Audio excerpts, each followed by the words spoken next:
74 degrees and partly sunny. Here is a weather statement. Wind advisory remains in effect from 7 p.m. this evening to 7 p.m. Eastern Standard Time Saturday. What? Northwest winds 20 to 30 miles per hour with gusts up to 50 miles per hour expected. Where? In North Carolina, Alexander, Eastern McDowell, Eastern Polk, Greater Burke, Greater Caldwell, Greater Rutherford, and Macon counties.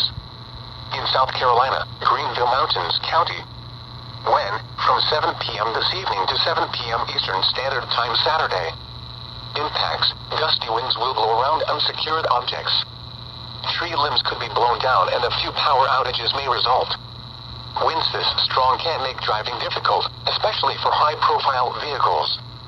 Use extra caution. Stay tuned to NOAA Weather Radio or your favorite source of weather information for the latest updates. Additional details can be found at www.weather.gov/GSP. Now for the official National Weather Service forecast for the Piedmont of the Carolinas, including Charlotte and vicinity.